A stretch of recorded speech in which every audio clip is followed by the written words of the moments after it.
अरिहत सिद्धि को भाव वंदना, अरहत सिद्ध को भाव वंदना, शेष तीन साहित्य सुगम, नमो अरहंताणम्, नमो अरहंताणम्, नमो सिद्धाणम्, नमो आर्यरियाणम्, नमो वज्रायाणम्, नमो ल्वे सव्वसाहुणम्।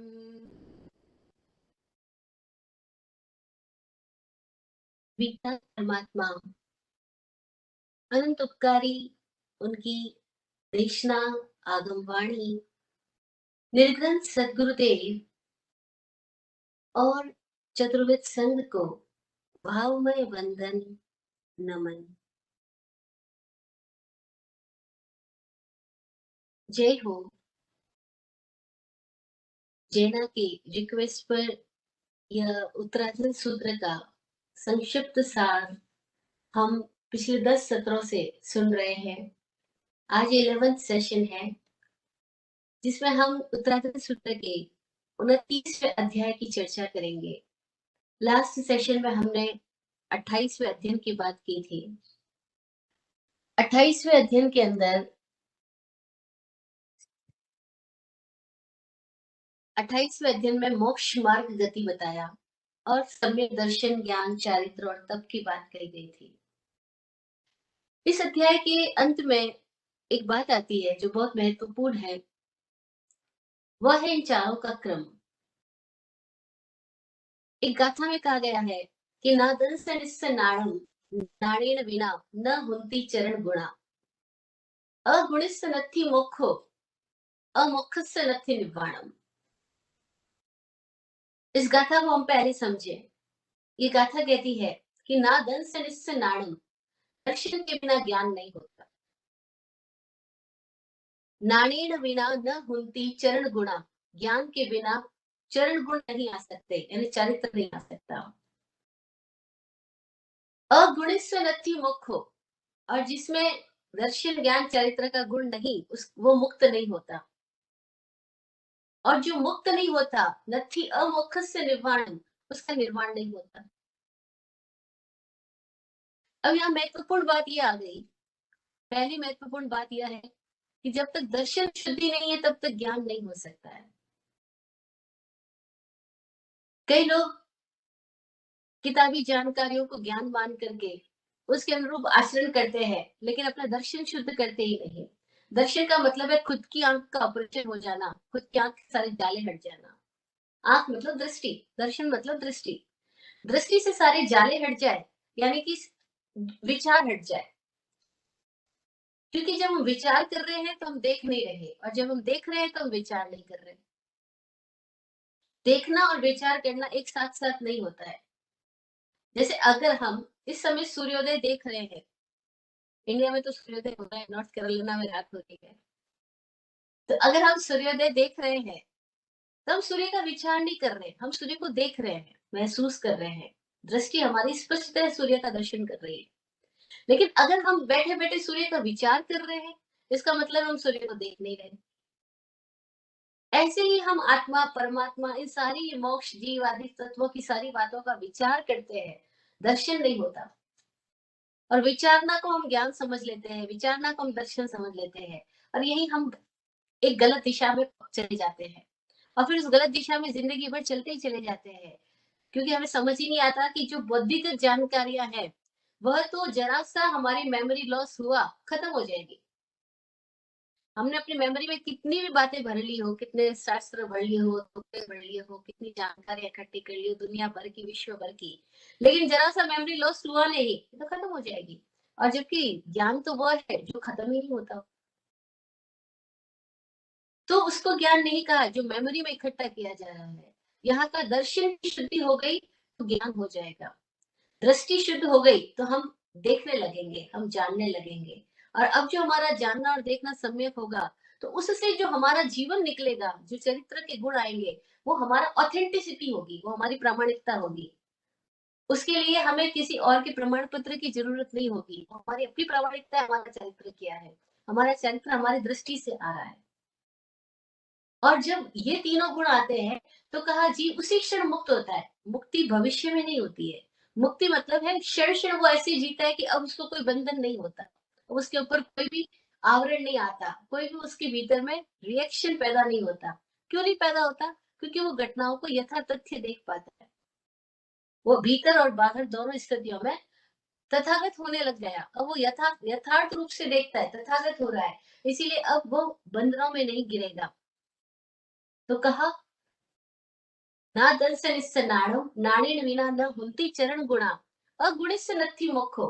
जो गुणी नहीं उसका मुक्ति नहीं होती। मुक्ति को हम कोई एक समय होने वाली घटना समझते हैं, जो देह छूटने पर होती है। जो देह छूटने पर सब प्रकार के बंधन छूट जाने पर जब आदमी शरीर से परिपूर्ण रूप से मुक्त हो जाता है, उसको निर्वाण कहा जाता है। मोक्ष पहले होता है, निर्वाण अक्सरतया मोक्ष के बाद में होता है। इसीलिए कहा नत्ति अमोक्षस्य निर्वाणम। जो अमुक्त है उसका निर्वाण नहीं होगा। निर्वाण शब्द का अर्थ भी समझे हम। निर्वाण का मतलब होता है अब वो वान निकल गया। वान निकल गया नहीं, वाहन निकल गया। अब उसकी देह समाप्त हो गई, निर्वाण हो गया। वान कहते हैं व्यक्तित्व को, जैसे धनवान, विद्वान। वान पीछे लग रहा है, वान का मतलब है वो धनी है। विद्वान यानी वो विद्याओं का जानकार है। और निर्वाण यानी सारे वान निकल गए, सारी पर्सनैलिटी निकल गई, देह ही निकल गई। क्योंकि देह है तो पर्सन है, पर्सन है तो पर्सनैलिटी है। और ये जैन धर्म आपको केवल पर्सनैलिटी डेवलप करने की, मैनेज करने की बात नहीं कर रहा है। ये कह रहा है विदाउट पर्सनैलिटी हो जाना। चरम लक्ष्य क्या है? विदाउट पर्सनैलिटी, कोई पर्सनैलिटी नहीं बची, निर्वाण हो गया। निर्वाण किसका होगा? जो मुक्त हुआ उसका निर्वाण होगा। जो अपनी पर्सनैलिटी को पकड़ के बैठा है उसका निर्वाण नहीं होगा। और हम सारे लोग कैसे जी रहे हैं? अगर हम अपनी बात करें, हम सारे ही लोग अपनी अपनी पर्सनैलिटी को, इंडिविजुअलिटी को पकड़ करके बैठे रहते हैं। अरे हमारी इंडिविजुअलिटी, हमारी पर्सनैलिटी को कहीं कोई तरह से खरोच ना आ जाए, हम पूरी जिंदगी बस अपने व्यक्तित्व को जमाने में लगे रहते हैं, जो कभी जमता नहीं। कहते एक बच्चा एक बार गेम्स की दुकान पे पहुंचा अपने पापा के साथ में, गेम्स खरीदने के लिए। तो वहां वो मैथमेटिक का कोई पजल खरीदना चाह रहा है। उसने वो दुकान पे बहुत पसंद किया और वहीं पे सॉल्व करना चालू कर दिया। बच्चा है, खेल तो तुरंत ओपन करेगा और तुरंत ही उसको जमाना चाहेगा। तो मैथमेटिक्स का एक गेम है और वो जमाने की कोशिश कर रहा है, लेकिन जम नहीं रहा, पहली बार कर रहा है। उसके पापा पास ही खड़े हैं। उन्होंने सोचा कि मैं तो मैथमेटिशियन हूँ, मैं तो 1 मिनट में जमा लूंगा। बच्चे से नहीं जम रहा तो उसने कहा रुको, मुझे दो, मैं जमाता हूँ। फादर ने बहुत कोशिश करी उस गेम को जमाने की। फादर कोशिश करता जा रहा है लेकिन गेम नहीं जम रहा। और उसके फादर को समझ में नहीं आया कि मैं तो मैथमेटिशियन हूँ, मुझसे क्यों नहीं जम रहा। तो दुकानदार से पूछता है कि ये क्या हुआ, आप हमें जमा के बताओ। दुकानदार हंसने लग गया, बोले भाई साहब ये गेम ही ऐसा है, इसका नाम है संसार। बोले क्या? ये कभी नहीं जमने वाला।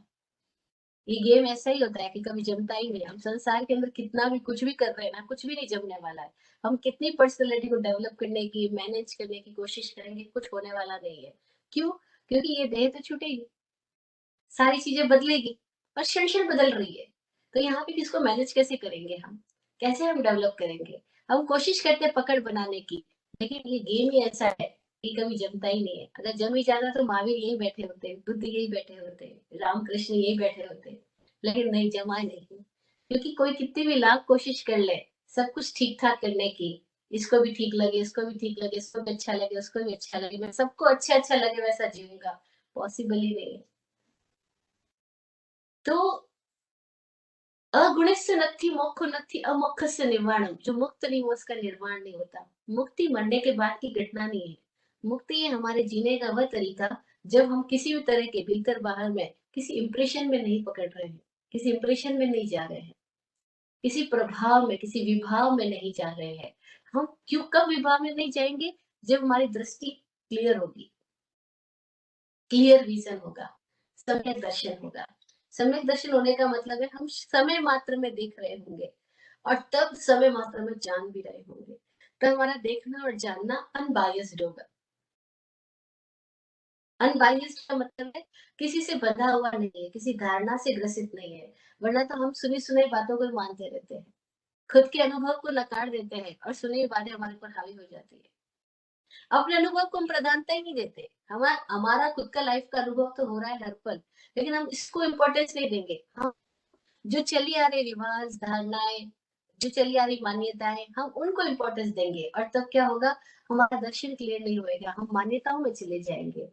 तो बहुत क्लियर ये मोक्ष मार्ग गति अध्याय कहता है कि क्षण-क्षण मुक्ति होती है अगर दर्शन सम्यक हो तो। दर्शन सम्यक है तो वो मुक्त हो रहा है और जो मुक्त हो रहा है क्षण-क्षण और जब शारीरिक प्रभाव से पूर्व बंधित अवस्थाओं से वो निर्जरित हो जाएगा, तब क्या होगा? निर्वाण हो जाएगा। नित निकल गया है वाण, अब वो वाण ही नहीं बचा। अब उसका कोई भी एक आकार नहीं बचा। आकार नहीं बचा, उसका नाम है निर्वाण। वो निराकार हो गया। निसंग हो गया, निराकार हो गया। निसंग होना मुक्ति है, निराकार हो जाना निर्वाण है। अब 29वें अध्याय की हम बात करते हैं। इस 29th चैप्टर का नाम है सम्मत पराक्रम में। सम्मत पराक्रम में यानी सम्यक पराक्रम। यहाँ हम दो शब्दों को समझेंगे। एक है पराक्रम, एक है पुरुषार्थ। ये दो शब्द अक्सर लोग पुरुषार्थ को पराक्रम समझ लेते हैं, पराक्रम को पुरुषार्थ समझ लेते हैं। क्या है पुरुषार्थ, क्या है पराक्रम? इसकी हम बात करते हैं। धर्म के क्षेत्र में पुरुषार्थ शब्द का बहुत ज्यादा प्रयोग किया जाता है।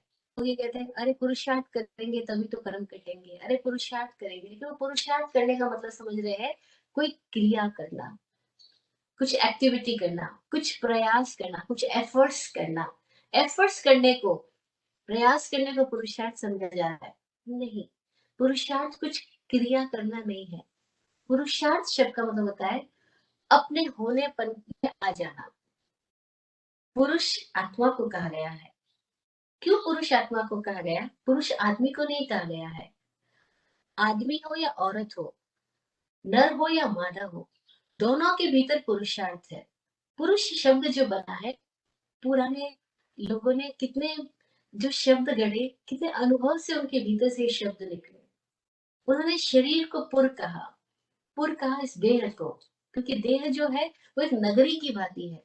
जैसे नगरी में भांत-भांत के लोग होते हैं, उसी तरह से हमारे देह में भी भांत-भांत की स्थितियाँ हैं, यानी डिफरेंट डिफरेंट सिचुएशंस है और हमारा शरीर एक शरीर नहीं है। इस एक शरीर के अंदर न जाने कितने शरीर निवास कर रहे हैं। जैसे एक नगर में कितने लोग रह रहे हैं, कितने बाशिंदे रह रहे हैं। इसी तरह से इस हमारे इस एक शरीर के अंदर कितने जीवाणु निवास कर रहे हैं। कितना जीवन पल रहा है इस एक शरीर के अंदर में। एक जीवन नहीं पल रहा, इस एक शरीर के अंदर काउंटलेस जीवन पल रहा है। तो ये शरीर अपने आप में एक पुर हो गया, एक नगर हो गया। अब इस नगरी के अंदर जो रह रहा है, पूरी शयते इति पुरुष, जो इस नगरी में रह रहा है, शयन कर रहा है, निवास कर रहा है, उसका नाम है पुरुष। यानी जिसको हम जीवात्मा कह सकते हैं, वो पुरुष है। और इस पुरुष के अर्थ को जीना, यानी इसके वास्तविक रूप को जीना, इसके होनेपन को जीना, इसका जो एक्चुअल अर्थ है, इसका जो मीनिंग है, उसको जीना, मतलब दृष्टा साक्षी होते हुए जीना, दैट्स पुरुषार्थ। इस पुरुषार्थ के लिए बाहर कोई प्रयास की बात नहीं है। पुरुषार्थ है भीतर की स्थिति। लोग बाहर के प्रयासों को पुरुषार्थ कह रहे हैं। अब तो बाहर के प्रयास क्या है, उसको हम क्या कहेंगे? तो बाहर के प्रयास को कहा गया पराक्रम। पराक्रम का मतलब क्या हुआ कि एक है आदतन क्रम जिसमें हम जी रहे हैं, सदियों से चलते चले आ रहे हैं, आदतन हैबिचुअल चल रहे हैं। हैबिचुअल ना सुबह उठते ये खाना, ये पीना, फिर ये करना, वो करना। सुबह से लेकर रात तक अगर हमने लाइफ स्टोरी को हम देखें, तो लगभग-लगभग सेम घटनाएँ पूरी ज़िंदगी भर हम कर रहे हैं। सेम ही तो क्रम में चल रहे हैं। दैट इज़ क्रम में बहना। पराक्रम का मतलब है उस क्रम से परे आ जाना। हैबिचुअल हैबिचुअलिटी से ट्रांसेंड हो जाना, उससे बाहर आ जाना, उससे ऊपर उठ जाना, दैट्स कॉल्ड पराक्रम। अब ये जो पराक्रम है, ये 2 तरह का हो सकता है। 2 तरह का कैसे? एक ये भी तो पराक्रम है कि आप चुपचाप सीधे-सीधे बात कर रहे हो और एकदम से आपका वॉल्यूम इतना तेज बढ़ा देते हो कि सामने वाले को लगता है कि मेरे ऊपर गुस्सा कर रहा है, आक्रोश कर रहा है। भाई आक्रोश करने में और बात करने में क्या फ़र्क है? या जैसे समझो गीत गाने में और गाली देने में क्या फ़र्क है? दोनों में वर्णमाला के समान अक्षरों का प्रयोग हो रहा है, केवल उन अक्षरों का संयोजन बदल गया है। गीत भी वही है, गाली भी वही है। हम बात कर रहे हैं लेकिन तेज वॉल्यूम कर दे तो वो आक्रोश कहलाएगा, वो क्रोध कहलाएगा। हम चल रहे हैं और तेजी से अपने पैर पटकने लग जाए तो कोई आदमी हाथ उठा रहा है, एकदम से बंदूक उठा के गोली दागने लग जाए तो उसने भी अपना क्रम तो बदल दिया ना, तो क्या वो पराक्रम नहीं है? हाँ, वो भी क्रम से बाहर तो आया क्योंकि वो तो गोली दागने लग गया, हिंसा करने लग गया। वो तो अचानक आक्रमणकारी बन गया, लेकिन ये आक्रमणकारी होना है, आक्रामक होना है, पराक्रमी होना नहीं है। अभी जो आक्रामक होना है वो क्या है? मिथ्या पराक्रम। आक्रामक होने में हम सिचुएशंस के ऊपर हावी होने की कोशिश करते हैं। हम अपने आप को शो ऑफ करने की कोशिश कर रहे हैं। सब आक्रमण है, हम जहाँ भी बैठे हैं, ज़रूरत नहीं है, तो भी हम बोलते जा रहे हैं। क्योंकि सामने वाले को हम ये शो करना चाह रहे हैं, मैं भी तो बैठा हूँ, मेरी तरफ भी तो ध्यान दिया जाए, मेरी परवाह क्यों नहीं हो रही है? हम एकदम से आक्रामक बन जाते हैं। ये आक्रामक होना मिथ्या पराक्रम है। यहाँ पे जो पराक्रम की बात कही जा रही है, वो सम्मत पराक्रम की बात की जा रही है। सम्मत पराक्रम में यानी सम्यक्त्व पराक्रम यानी अपने आप की दिशा में जो पराक्रम हो रहा है। अब ये आक्रमण बाहर नहीं है, अब ये खुद के भीतर है। भीतर की दिशा में हम अपने क्रम से ऊपर उठ रहे हैं। हम जिस एक फ्रीक्वेंसी में जी रहे हैं, उससे हायर ज़ोन के अंदर अपने आप को ट्रांसमिट कर रहे हैं। दैट्स कॉल्ड पराक्रम। एक अब नॉर्मल है कि कोई हमें गाली देगा तो हमें गुस्सा आएगा। जैसे लोग बोलते हैं, "अरे! गाली नहीं मिली तो गुस्सा मिल आएगा ही ना, आखिर हम भी तो ह्यूमन बीइंग है।" ऐसे बोलते हैं, "आखिर हम भी तो ह्यूमन बीइंग है। क्या हमें ठेस नहीं लगेगी क्या? क्या हमें दुःख नहीं होएगा क्या? क्या हमारे आँखों में आँसू नहीं आएँगे क्या? क्या हम पीड़ित नहीं होंगे क्या? हम भी तो ह्यूमन बीइंग है।" ऐसे मोस्टली लोग बातें करते हुए कहते हैं। लेकिन ज़रा-सा वो सोचें कि ह्यूमन बीइंग होने का तो मतलब ये है कि वो पराक्रम होता। ये तो जानवर बीइंग है। ये तो पशु होना है कि हम रिएक्शन की चेन में बंधे हुए हैं। हम चेन रिएक्शन कर रहे हैं, दैट्स तो हमारे भीतर में ये तो जानवर की संज्ञा है, पशु की संज्ञा है, बंधे हुए की संज्ञा है। ह्यूमन होने का मतलब तो है कि अब वो सोच विचार के जी रहा है, वो सजग होके जी रहा है। तभी तो वो मनुष्य हुआ, क्योंकि अब उसके अंदर में विवेक आया, तो वो मनुष्य हुआ। अगर विवेक नहीं आया तो मनुष्य क्या होगा? तो जो लोग ऐसा बोलते हैं गुस्सा आना ह्यूमन बीइंग है, दैट्स नॉट ह्यूमन बीइंग। वो पशु होना है, जानवर होना है, एनिमल बीइंग है, ह्यूमन बीइंग नहीं है। ये हमें क्लियर हो जाए। तो कल से अगर हमको गुस्सा आए तो हम ये ना कहें, दिस ह्यूमन बीइंग, आराम से बोलो दैट्स एनिमल बीइंग। झगड़ा फैलाए तो मत बोलो ह्यूमन बीइंग, दुखी हो जाए तो मत बोलो ह्यूमन बीइंग। ये सब एनिमल बीइंग है। ये हमें क्लियर होना चाहिए। तो ह्यूमन बीइंग क्या है? ह्यूमन बीइंग है पराक्रमी होना, सम्मत पराक्रमी होना। सम्मत पराक्रमी होने का मतलब है अब वो अपने आप की दिशा में अपने पुराने हैबिचुअल ज़ोन से बाहर आकर के, कम्फर्ट ज़ोन से बाहर करके खुद की दिशा में बढ़ रहा है। नॉर्मली हम लोग हैबिचुअल ज़ोन में जी रहे हैं या कम्फर्ट ज़ोन में जी रहे हैं और जहाँ भी हमें डिस्कम्फर्ट होता है, वहाँ से हम भाग जाते हैं। वहाँ से हम एस्केप होने की, भागने की, पलायन करने की कोशिश में लगे रहते हैं। यार डिस्कम्फर्ट हो रहा है, हमें यहाँ नहीं रुकना, हमें कहीं और जाना है।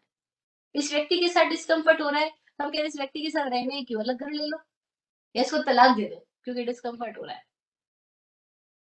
इससे बात करना ही बंद कर दो, रिलेशन ऑफ कर दो क्योंकि डिस्कम्फर्ट हो रहा है। मतलब हम सारे लोग क्या चाहते हैं? कंफर्ट ज़ोन में रहना चाहते हैं और हैबिचुअल ज़ोन में रहना चाहते हैं। हमको ये खाने की आदत है। अगर हमें ऐसा खाना नहीं मिलेगा तो हमें गुस्सा आएगा या रोना आएगा या हम झगड़ा करेंगे। ये इसका मतलब क्या हुआ? हैबिचुअल ज़ोन में जीने की आदत है। बस हम अपनी इस आदतों के प्रति सावधान हो जाएँ, तो क्या होगा? इस आदतों के क्रम से हम ऊपर उठ सकते हैं और यही तो मनुष्य की विशेषता है। एक मानव है जो अपने भीतर में डेवलप हो सकता है, जानवर नहीं हो सकता। 100 साल पहले कुत्ता जैसा था, आज भी कुत्ता वैसे ही होएगा। पहले जैसा भौंकता था, आज भी वैसे ही भौंकेगा। उसके भौंकने में ना तो इंग्लिश ऐड होगी, ना अरेबिक लैंग्वेज ऐड होगी। उसका भौंकना उसका नेचुरल भौंकना रहेगा। उसके अंदर कोई नई लैंग्वेज नहीं आने वाली है। उसका रहना पहले जैसे ही रहना होगा, जैसे वो पहले टांग ऊपर करके टॉयलेट करता था, आज भी वैसे ही करने वाला है। वो पॉट में जाकर के नहीं करने वाला है, क्योंकि वो ह्यूमन बीइंग नहीं है, वो वैसे ही क्रम में चलेगा। अगर हम भी वैसे ही क्रम के अंदर बचपन से अब तक बंधे हुए पड़े हैं, हम अपने आप को चेंज नहीं कर रहे हैं, इसका मतलब समर्थ पराक्रम में नहीं आए। ये हुआ अध्ययन का नाम। आगे चलते हैं। क्या है समर्थ पराक्रम? इस अध्ययन के अंदर ये बताया गया है कि आचार्य अपने शिष्यों को कह रहे हैं, गुरु अपने साधकों को कह रहा है कि मैंने समर्थ भगवान महावीर से सुना है, समर्थ पराक्रम का क्रम होता है, एक समर्थ पराक्रम होता है। तो शिष्य कहते हैं हमें सुनना है। तो गुरु बताते हैं कि इसके अंदर 73 बोल बता रहे हैं। अब ये जो 73 बोल है, उसका मैं थोड़ा सा नाम लेती हूँ। संवेद, निर्वेद, धर्म श्रद्धा, गुरु साधर्मिक शुश्रूषा, फिर आलोचना, निंदा, गर्हा, फिर सामायिक, फिर सामायिक करेगा, फिर व्यक्ति चतुर्विशुद्धि स्तव करेगा, दर्शन विशुद्धि करेगा। इस तरह से वो पूरे क्रम से चलते चलते क्रोध, मान, माया, लोभ को विजित करता है, पांचों इंद्रियों को विजय करता है, मन वचन काया को विजय करता है, और फिर एक समय शैलेशी अवस्था में आता है और अकर्म अवस्था में जाकर मुक्त हो जाता है। एक पूरा क्रम बताया। ये 73 बोल के बाद में, बात आने के बाद में शिष्य प्रश्न करता है कि अगर संवेग आता है तो जीव में क्या परिवर्तन आएगा? जैसे हम बात करें कि अगर आप स्कूल जाओगे तो आप में क्या परिवर्तन आएगा? तो भाई अब आप इलिटरेट नहीं रहोगे, अब आप निरक्षर नहीं रहोगे, साक्षर होने लग जाओगे स्कूल जाओगे तो। ठीक है। जब स्कूल जाओगे तो आप एक ही कक्षा में थोड़ी बैठे रहोगे, पहली कक्षा पढ़े तो आप सेकंड क्लास में आओगे, सेकंड पढ़े तो थर्ड क्लास में आओगे। स्टेप बाय स्टेप आप अपने आप को डेवलप कर रहे होंगे। ठीक इसी तरह से ये 73 बोल जो है वो स्टेप बाय स्टेप डेवलप करने वाली बात भी है इसके अंदर में। तो कैसे जीव के अंदर परिवर्तन आता है, तो क्या होता है? तो सबसे पहला शब्द आया संवेग। संवेग शब्द है कि संवेगेन बनते जीव किम जनियति। संवेग आया तो जीव में क्या परिवर्तन आएगा, क्या पैदा होगा, क्या इम्पैक्ट आएगा? किम जनियति यानी क्या जनेगा, क्या फल लाएगा? संवेग। तो उत्तर देते हैं कि अगर जीव में संवेग आया तो संवेगेन अणुत्तरम धम्म सद्धम जनियति। संवेग से व्यक्ति में उत्कृष्ट, अनुत्कृष्ट मतलब ऐसी उत्कृष्ट जिसका हम उपमा नहीं दे सकते, जिसको हम किसी से कंपेयर नहीं कर सकते, ऐसी धर्म श्रद्धा पैदा हो जाएगी उसके भीतर में। अणुत्तर है धम्म श्रद्धा, अच्छा धर्म श्रद्धा आ जाएगी तो क्या आएगा? तो उस व्यक्ति के भीतर की अनंत अनुबंध वाली क्रोध, मान, माया, लोभ की स्थितियां दूर होती चली जाएगी। अब वो अनंत अनुबंध वाली कोई स्थिति में नहीं जाएगा, संवेग आया तो। प्रश्न पैदा होता है पहले संवेग क्या है? संवेग का मतलब है हमारे भीतर जो भावों का प्रवाह चल रहा है, हमारे भीतर जो प्राणों का प्रवाह चल रहा है, उसको कहते हैं वेग। वेग यानी प्रवाह। प्रवाह सबके भीतर है ही, श्वास का भी प्रवाह हो रहा है, इसीलिए शरीर जिंदा है। ऐसे हमारे भीतर विचारों और भावों का प्रवाह चल रहा है, और जैसे जैसे भावों का प्रवाह आ रहा है वैसे वैसे हमारे से क्रियाएं प्रकट हो रही है। क्या हमारे भावों का प्रवाह जो है वह सम्यक है, संवेग है, या वह आवेग है? आवेग शब्द सुना होगा हमने, हिंदी का एक प्यारा शब्द है। आवेग का मतलब होता है ये बहुत तीव्र गति से चल रहा है, एक्सीडेंट करेगा। आवेग का मतलब है अब वो बेहोश होकर के भीतर से उसके फूट रहा है। अब वो जो फूट रहा है वो अक्सरतः आदमी कषायों में आता है, तो माया लोभ का तीव्र ज्वार आता है, तो वो आवेग में आ जाता है। जैसे आज बुद्ध पूर्णिमा है, 16 तारीख, 16 मई आज बुद्ध पूर्णिमा का दिवस है। ये पूर्णिमा का जो दिन होता है यह भी एक संवेग और आवेग का दिन होता है, क्योंकि इस दिन समुद्र में ज्वार आ रहा है। अब जो समुद्र में ज्वार आ रहा है तो केवल समुद्र में ही नहीं आ रहा, हमारे भीतर भी आ रहा है। क्योंकि जो समुद्र है वो भी कहीं बाहर नहीं, हमारे शरीर में है। जैसे इस पूरी धरती पर बोलते 85% पानी पानी है, ऐसे हमारी बॉडी में भी 85% पानी पानी है। अब बाहर ज्वार आता है तो भीतर भी ज्वार आता है, क्यों? क्योंकि भीतर और बाहर हकीकत में तो एक ही है। हम समुद्र में उठे हुए बुलबुले की तरह है। बुलबुला ऐसे दिख रहा है, अलग अलग आइडेंटिटी हो रही है, लेकिन हकीकत में तो हम सब समुद्र ही। इस अस्तित्व के महासागर के अंदर हम सब बुलबुलों की तरह है, और ये सूरज, चांद, ये सब हम सब इंटरकनेक्टेड है। हम कोई इन सबसे अलग नहीं है। पूरा ब्रह्मांड और ये पिंड दोनों एक ही है। इसलिए कहा जाता है यद पिंडे तद ब्रह्मांडे। जो इस पिंड में है वो ब्रह्मांड में है, और जो कुछ इस ब्रह्मांड में है वो सब कुछ इस पिंड में भी है। जैसे आम की गुठली के अंदर पूरा आम है। अब गुठली देखो तो आम दिखाई नहीं पड़ेगा, लेकिन गुठली में ही आम है। आम के बीज में पूरा आम है, क्योंकि गुठली में ही उसका बीज, आम का बीज। वो जो आम का बीज है उसी के अंदर पूरा आम समाया हुआ है। केले के बीज में केला है, सेब के बीज में सेब है। ऐसे इस पूरे पिंड में, शरीर में पूरा ब्रह्मांड है। अगर इसको एक्सप्लोर करेंगे तो पूरे ब्रह्मांड को हम अनुभव करते हैं। तो जिन्होंने ऐसा अनुभव किया, उन्होंने ये बात कही हमको कि मनुष्य के शरीर के अंदर लगातार परिवर्तन जो हो रहे हैं, वो पूरी प्रकृति में जो होने वाले परिवर्तन है, उन सारे परिवर्तनों को मनुष्य का जो शरीर है वो रिप्रेजेंट भी कर रहा है। अगर हम थोड़े सजग होकर देखें तो हमें पता लगेगा पूर्णिमा के समय हमारे भीतर क्या स्थितियां होती है, मन की भी और तन की भी। और अमावस्या के समय हमारे भीतर क्या स्थितियां होती है, तन और मन दोनों की। और ये कोई कारण नहीं है कि गौतम बुद्ध को इस पूर्णिमा की रात को ही क्यों ज्ञान प्रकट हुआ, महावीर का अमावस्या की रात को क्यों निर्माण हुआ। इन सब के पीछे भी प्रकृति कुछ संकेत है। तो आज बुद्ध पूर्णिमा हमें क्या संदेश दे रही है कि ज्वार तो आ रहा है भीतर में, समुद्र में, लेकिन ये जो ज्वार दिल और दिमाग में उठने वाले ज्वार है, इनको आवेग में मत ले जाना, संवेग की दिशा में ले जाना। आवेग की दिशा हुई तो मिथ्या पराक्रम हो जाएगा, संवेग की दिशा हुई तो सम्मत पराक्रम में हो जाएगा। संवेग क्या हुआ, जैसे कुछ लोग हैं, वो अपना जब भी समय होता है भक्ति करते हैं, प्रार्थना करते हैं, उनके भीतर सतत जो भावधारा चल रही होती है वो प्रेम और करुणा की बरस रही होती है। वो कुछ भी कर रहे हो बाहर से, वो मैटर नहीं करता। आप बिजनेस कर रहे हो, आप घर संभाल रहे हो, आप कुछ जॉब कर रहे हो, आपके भीतर तो कुछ लगातार चल ही रहा है ना। वो जो भीतर की भाव दशा चल रही है, वो प्रवाह जो चल रहा है, वो प्रवाह की दिशा ऊर्ध्वगामी हो रही है या अधोगामी हो रही है, स्ट्रेस में जा रहा है, एनर्जी ड्रेन आउट हो रही है, या आपके भीतर कुछ प्रफुल्लता हो रही है, फूल खिल रहा हो, जैसे ऊपर की दिशा में कुछ ऊपर उठ रहा हो। अगर ऊपर की दिशा में कुछ उठ रहा है तो संवेग हो जाएगा। संवेग होगा तो क्या होगा, उसके भीतर धर्म श्रद्धा यानी अपने होनेपन का एहसास होने लगेगा। धर्म अपना स्वभाव है और श्रद्धा उस स्वभाव का स्पर्श होना है, उस स्वभाव की अनुभूति का नाम श्रद्धा है। तो धर्म श्रद्धा का मतलब किसी समुदाय के मान्यताओं पे विश्वास करना नहीं है। जनरली हम लोग धर्म श्रद्धा उसको समझते हैं, जैसे मैं स्थानीयवासी समुदाय की हूँ तो मैं उसके ऊपर विश्वास कर रही हूँ, उसकी बातों पे, उसकी धारणाओं पे, उसके रिवाजों पे। मूर्ति पूजे को तो उसकी बातों रिवाजों धारणाओं पे, और मुस्लिम हो तो उसकी बातों रिवाजों धारणाओं पे, हिंदू तो उसकी बातों रिवाजों धारणाओं पे। मेरा विश्वास जो है, फेथ जो है, हम फेथ को धर्म श्रद्धा बोल रहे हैं। फेथ भी कैसे, जैसे भगवान सब कुछ भलाई करेगा, ये फेथ है। लोग बोलते हैं खुद तो पाप कर रहे हैं, खुद तो उल्टा पुल्टा कर रहे हैं, टेंशन कर रहे हैं, गाली गलौज कर रहे हैं, बोलते क्या है, भगवान ये सब कुछ करवा रहा है।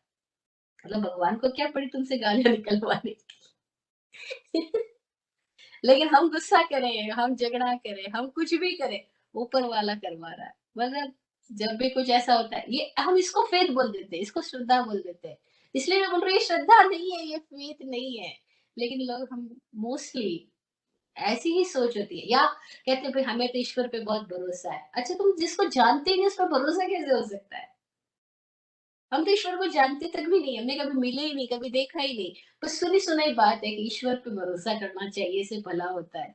इसलिए हमको तो ईश्वर पे बहुत भरोसा है, हम तो आस्तिक है। हमें तो ईश्वर पे कोई भरोसा नहीं, ईश्वर कुछ नहीं होता है, हम तो नास्तिक है। ये सारी बातें जो है वो श्रद्धा नहीं है, वो विश्वास नहीं है। ये जो हम भरोसा न भरोसा की बातें कर रहे हैं, ये सब मानसिक कल्पनाएं मात्र है, जिसको बोल सकते हैं। बस हमने दिमाग में कुछ इल्यूजन्स बना लिए और उसी के साथ हम बहे चले जा रहे हैं। तो वैसे बह रहे तो संवेग नहीं हुआ। संवेग तब होता है जब एक व्यक्ति के भीतर का भाव प्रवाह जो है वो प्रेममय होता है, वो प्रफुल्लित होता है, और उसका प्रेम, उसकी जो खुशी है, वो किसी और के ऊपर डिपेंडेंट होकर के नहीं आ रही है, वो भीतर से ही आ रही है। इसलिए नहीं कि मेरा बेटा है इसलिए मेरे को प्रेम है, नहीं। प्रेम है बस, वो बेटा किसी का भी है, बच्चा किसी का भी है। वात्सल्य जो है वो अनकंडीशनल हो गया है। प्रेम जो है अनकंडीशनल है। वो संवेग का नाम है। ऐसी संवेग की दशा के अंदर व्यक्ति जब जीता है, जैसे रामकृष्ण परमहंस बहुत संवेग की दशा में जी रहे हैं। जैसे मीराबाई, हम देख रहे इतनी परम संवेग की अवस्था में चली गई है कि दुनिया क्या कह रही है उसको कुछ फर्क नहीं पड़ रहा है। बस उसके भीतर कुछ एक अलग ही स्थिति घटित हो रही है। अब वो उसके भीतर हो रही है, उसको राणा कैसे समझ सकते हैं कि मीरा के भीतर क्या हो रहा है? कृष्ण की मूर्ति को देखकर उसको इतना गुस्सा आ रहा है राणा को, "तू पागल हुई है, तू राजरानी है और तू इस तरह से मंदिरों में जा जा करके नृत्य कर रही है।" और वही कृष्ण की मूर्ति के सामने, और कृष्ण को खिला रही है, नहला रही है, रख रही है। ये कृष्ण की मूर्ति उठा करके फेंक दी कुएं के अंदर। राणा के लिए तो वो एक पत्थर है, लेकिन मीरा के लिए, मीरा उस संवेग दशा में जी रही है। अच्छा, उस संवेग का क्या परिणाम आता है? तो सेकंड क्वेश्चन, निर्वेद क्या होता है? निर्वेद से क्या फल होएगा? संवेग और निर्वेद जुड़े हुए हैं। इसी भीतर में कुछ ऐसी प्रथा रहने लग गई है ना, अब बाहर की स्थितियों से अप्रभावित होना शुरू हो जाएगा व्यक्ति। तो पूछा, निर्वेणम बनते जीवे किम जनिए? तो कहा, निर्वेणम दिव्य मानुष तिरिच्छ काम भोगेसु विरजे संवेगम हवमागच्छे। जब निर्वेद आ गया है तो बाहर की कोई भी स्थितियों में उसमें आकर्षण खत्म हो जाएगा। वो देवता संबंधित स्थितियां हो, मनुष्य संबंधित स्थितियां हो, तिर्यंच संबंधित स्थितियां हो, पशु संबंधित स्थितियां हो, सबसे उसके भीतर में अब काम की इच्छा खत्म हो जाएगी, उससे आकर्षण ही खत्म होने लग जाएगा। और तब क्या होगा, वो इन सब चीजों से हटता जाएगा तो धर्म की श्रद्धा में आगे अपनी आप की दिशा में बढ़ने लगेगा। अच्छा बेटा, धर्म श्रद्धा होगी तो क्या होगा, कि धर्म श्रद्धा होगी तो उसको सुख मिले या दुख मिले, दोनों में उसको कोई परवाह नहीं होगी। क्या मजेदार बात है। साया सौख्य सुविरजे, और वो साथा सुख की भी इच्छा नहीं करेगा, उससे भी उसको विरक्ति हो गई। वो विरक्ति ओढ़ी हुई विरक्ति नहीं है, वो वैराग्य किसी और का दिया हुआ या थोपा हुआ नहीं है, वो भीतर की स्थिति से घटित हो गया है।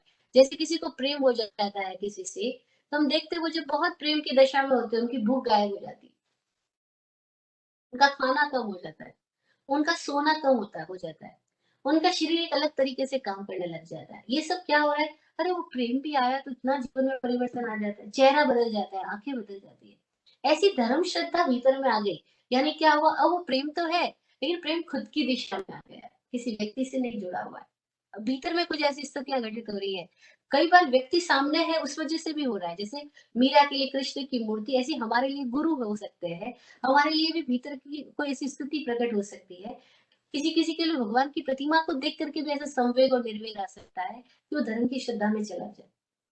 और तब क्या होगा, मूर्ति को देखेगा, खुद भी मूर्ति हो जाएगा।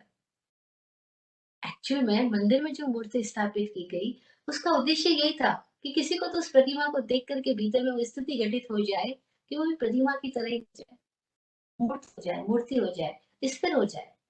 जैसे मूर्ति स्थिर है, अचल है, निष्कंप है, ऐसे ही मूर्ति के सामने आने वाला व्यक्ति भी बैठ जाए और अकंप हो जाए, निश्चल हो जाए, कुछ भी ना करे, जस्ट विटनेस, बस हो, होना मात्र हो जाए उसका। इसलिए ये मूर्तियां थी। मूर्तियों का प्रयोग केवल इसलिए था कि आदमी मूर्ति की तरह अपने भीतर बैठ कर के देखे तो सही। जैसे ही वो अपने भीतर होने लगेगा मूर्ति की तरह, 1 घंटा भी ऐसे बैठने लग जाएगा, तो उसके भीतर कुछ प्रवाह चेंज हो जाएँगे। आवेग संवेग में बदल जाएँगे। जैसे कई लोग पूछते हैं, बहुत आवेग आता है, क्या करें? मूर्ति की तरह हो जाओ, 1 घंटे के लिए भी सही, 2 घंटे के लिए भी सही। तो धीरे-धीरे, धीरे-धीरे आवेग ऑटोमेटिकली संवेग में आ जाएगी। जब बाहर कुछ नहीं करना है, बाहर की दिशा में हम नहीं जा रहे होंगे, तो ऑटोमेटिकली भीतर की दिशा में टर्न आउट हो जाएँगे। अतः भीतर की दिशा के अंदर ये संवेग, निर्वेद, धर्म, श्रद्धा आने लगेगी। फिर चौथा क्वेश्चन है, गुरु साधर्मिक सुश्रूषा से जीव को क्या होता है? तो बोला, जैसे कोई व्यक्ति गुरु साधर्मिक की सुश्रूषा में जाता है, उनकी सेवा में लग जाता है, गुरु वह जो देह में रहते हुए भी देहातीत है, भीतर की ग्रंथियों से मुक्त हो गया, निर्ग्रंथ हुआ, वह गुरु है। ऐसे गुरु और ऐसे कोई साधर्मी जो अपने आप की दिशा में काम कर रहे हैं, जो साधक लोग हैं, कई आश्रमों में, कई घरों में ऐसे लोग हैं जो सब ध्यान की दिशा में, सामायिक की दिशा में, अपने आप की दिशा में, भक्ति की दिशा में बढ़ रहे हैं, वो सब साधर्मिक है। हम जब उनके साथ रह रहे हैं, तो हमारे भीतर में अगर सेवा प्रकट हो जाए उनके प्रति, सेवा का मतलब है कि हम उनके प्रति अनुकंपनशील हो गए। अब हम अपनी क्रियाओं का न्यौछावर उनकी व्यवस्था जुटाने में, उनको सुखमय सादामय रखने में लग रहे हैं और वो अकारण, इसके पीछे कोई उद्देश्य नहीं हमें इससे कुछ फल मिलेगा। बस ऐसी भीतर में स्थिति आ गई है। तो कोई ऐसा करने लगेगा तो क्या होगा? तो बहुत प्यारी बात बोली कि वो व्यक्ति अनाशातनाशील हो जाएगा। अब वो व्यक्ति आशातना नहीं करेगा। आशात्मा शब्द का एक अर्थ होता है, ये जैन सूत्रों का पारिभाषिक शब्द है और कहीं इस शब्द को सुनने को कम मिलेगा। आशात्मा का मतलब होता है काटना, काटना।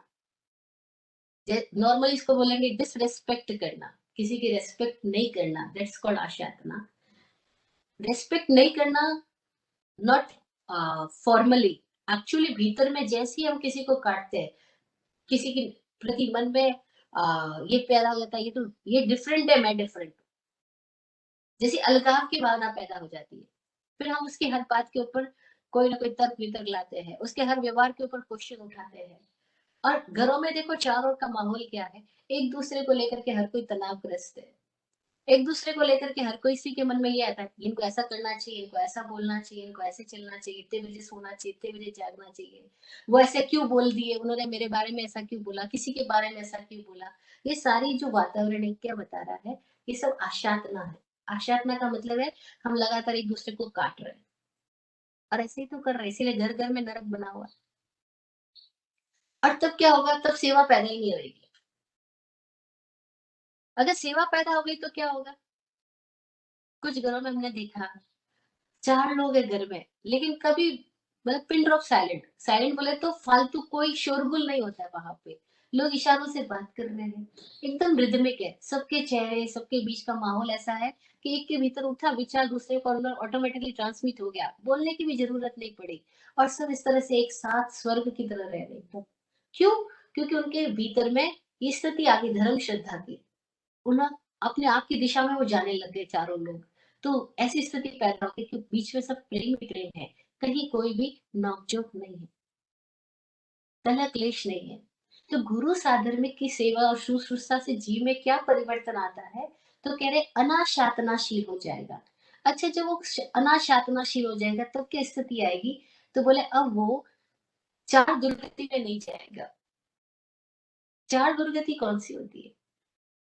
पहले तो 4 गति बताई, नरक, तिर्यंच, मनुष्य और देव। इन चारों में ही दुर्गति भी है, इन चारों में ही सुगति भी हो सकती होगी।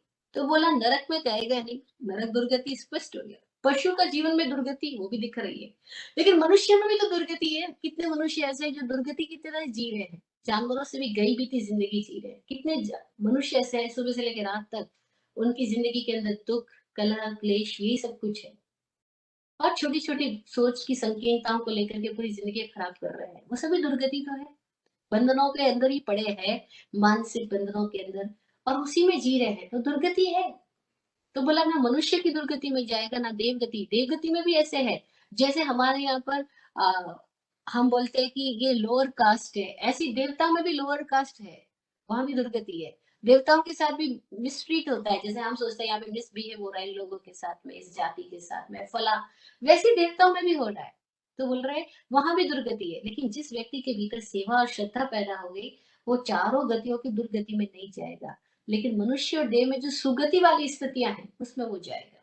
यानी राइट फ्रिक्वेंसीज के साथ वो कनेक्ट होता जाएगा। हम अपने से हायर लेवल के लोगों के साथ में अगर हम प्रेमपूर्ण और श्रद्धापूर्ण और सेवापूर्ण होते हैं, तो जैसे हमारे भीतर सेवा प्रकट होगी यानी ओपनिंग होगी, तो क्या होगा, गुरु की जो लेशा है, श्रद्धावान की जो लेशा है, ऑटोमेटिकली उस लेशा की रिसेप्टिविटी हमारे में आने लगेगी। और रिसेप्टिविटी आने से क्या होगा, अब हम जिस गलत जगहों से लिंक्ड थे वहां से डिस्कनेक्ट हो जाएंगे और हायर जोन की तरफ हमारे कनेक्टिविटी चालू हो जाएगी। ये परिवर्तन आएगा। अच्छा, फिर अगला क्वेश्चन है आलोचना से क्या होता है? आलोचनायनम बनते जीवे कमजोरी, क्योंकि अगर आलोचना आ गई तो वो व्यक्ति के भीतर से माया खत्म हो जाए। कितनी गजब बात है। आलोचना क्या, इसको समझे हम। आलोचना का मतलब खुद को कोसना नहीं है। मोस्टली लोग आलोचना का मतलब समझते हैं हाय मैं बहुत पापी, मैं अपराधी, मैंने ये किया, मैंने वो किया। अपने अपराधों और पापों को लेकर के अपने आप को कोसना या सताना या अपने आप को दुखी पीड़ित मानना, ये आलोचना नहीं है। तो आलोचना क्या है?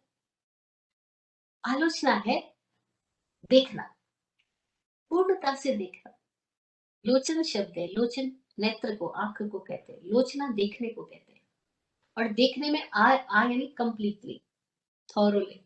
जो कोई व्यक्ति कंप्लीटली देख पा रहे हैं, इट्स कॉल्ड आलोचना। जैसे हम अक्सर लोग नहाने के बाद में तैयार होते समय एक आदमकद आईने के सामने खड़े होकर के अपनी बॉडी को पूरे से देख रहे होते हैं।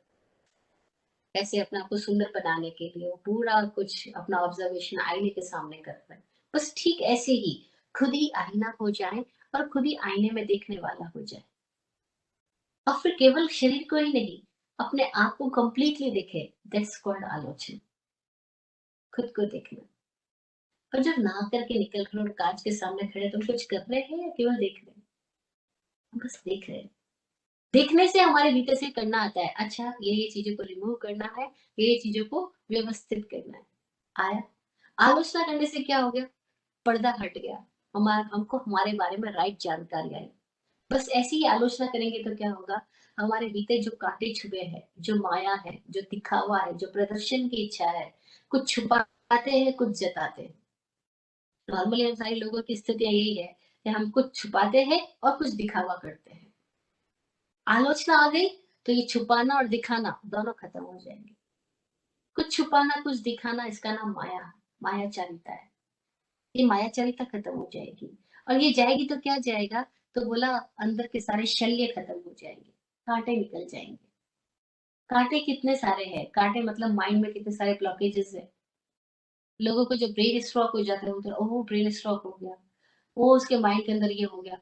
अरे माइंड में ब्लॉकेजेस पहले से कितने सारे हैं, तो वो होने ही वाला है स्ट्रोक। तो माइंड के ब्लॉकेजेस निकाल दो। अब पूछे निकाले कैसे? तो सूत्र कह रहा है आलोचना से। आलोचना के बाद निंदा से। निंदनीयायनम बनते जीवे किम जरिए अगला क्वेश्चन है।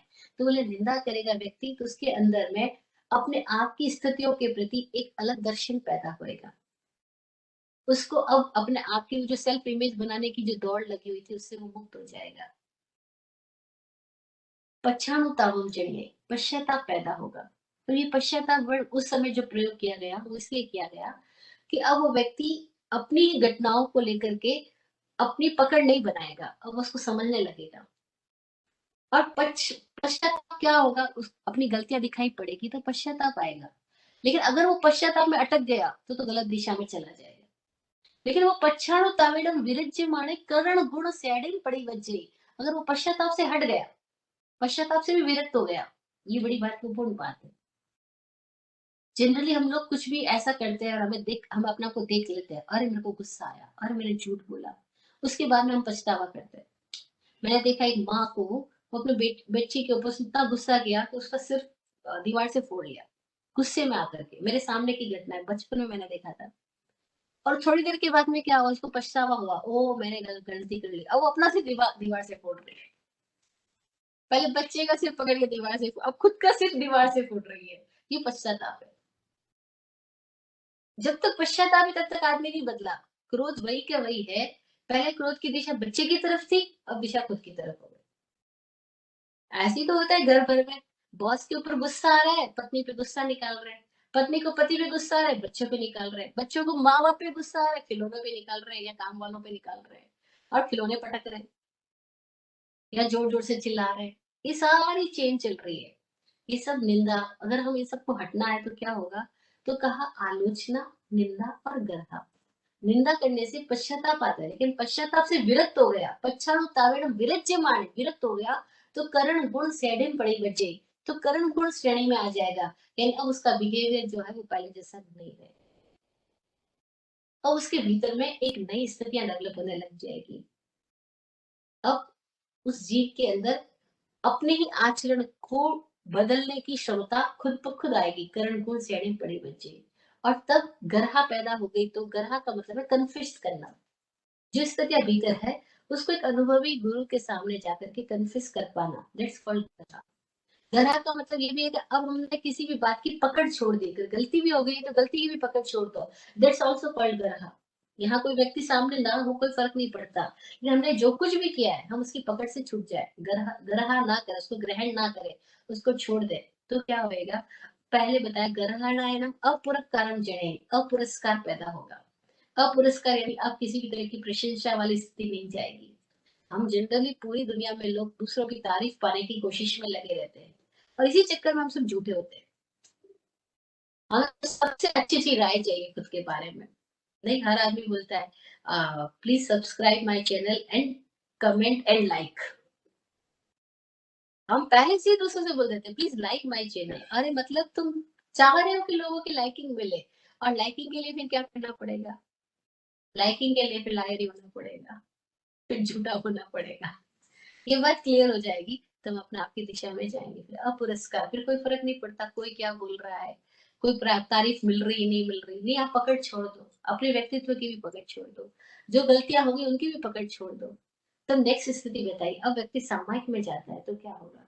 तो का सामायिक में जाएगा तो सावध्य जोग विरही जड़ी, अब वो सावध्य योग से मुक्त हो जाएगा।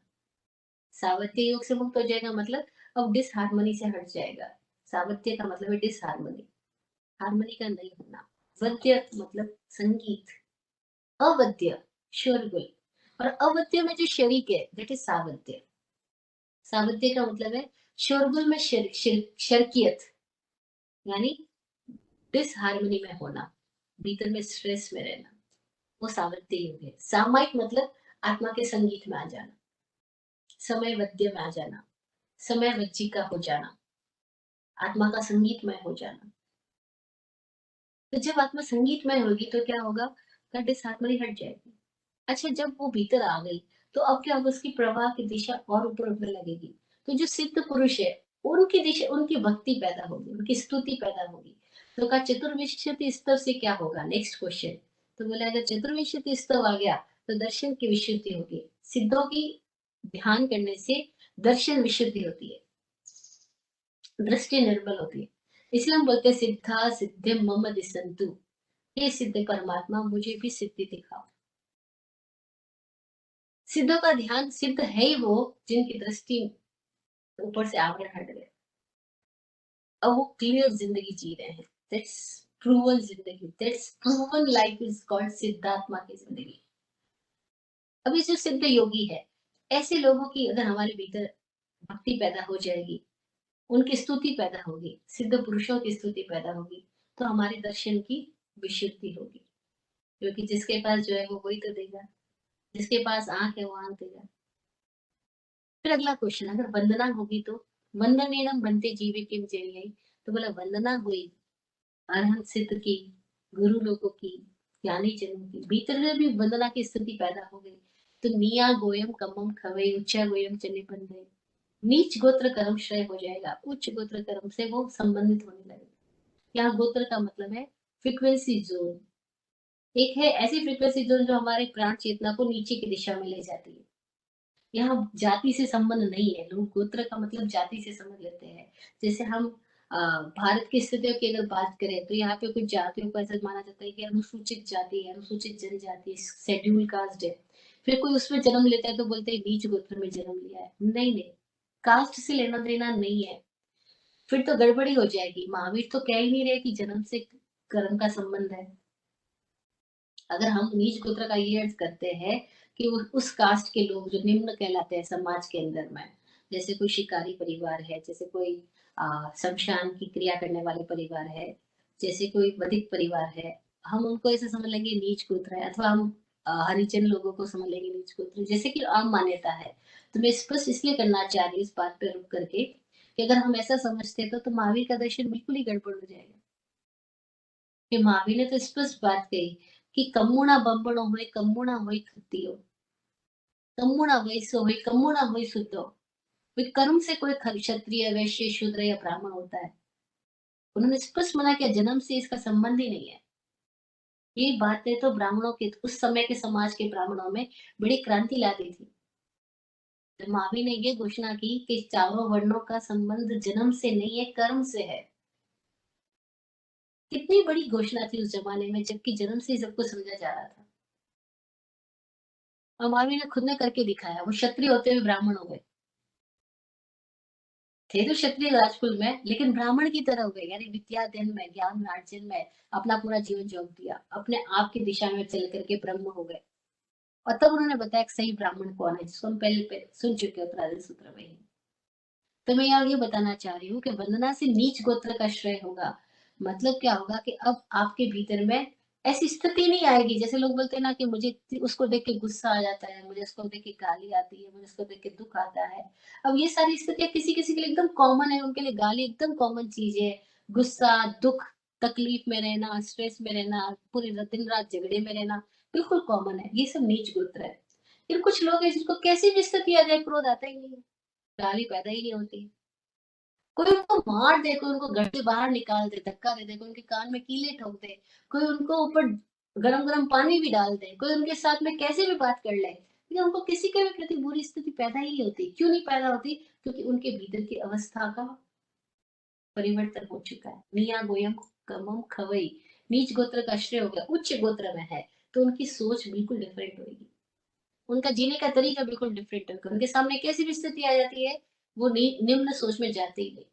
जैसे कोई उनका पूरा माल धन हड़प ले, परिवार का व्यक्ति कोई चोरी कर ले या कोई अधिकार को छीन ले, तो भी उनके भीतर कभी नहीं आता कि इसको मारूं, इसको समाज में निंदित करवाऊं, इसके ऊपर कोर्ट केस करवाऊं, पैदा ही नहीं होता। बोलते गया, कोई बात नहीं, टैलेंट तो नहीं गया ना, धन ही तो गया है, टैलेंट तो मेरे पास ये है।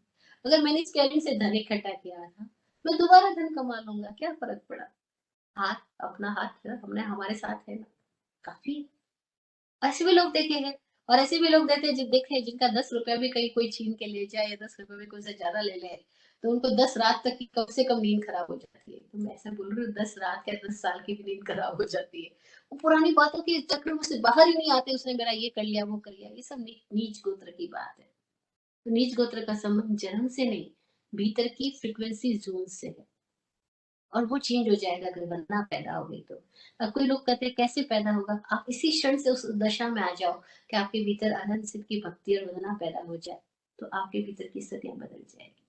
तब क्या होगा? व्यक्ति सौभाग्यशाली होगा। वो व्यक्ति सौभाग्यशाली है जिसके भीतर से नीच गोत्र खत्म हो गया। उस व्यक्ति की स्थिति में बताया कि उसमें उदारता आएगी। अगर सही अर्थों में वंदना हुई है, तो जीवन में उदारता आएगी, कंजूसी नहीं रहेगी।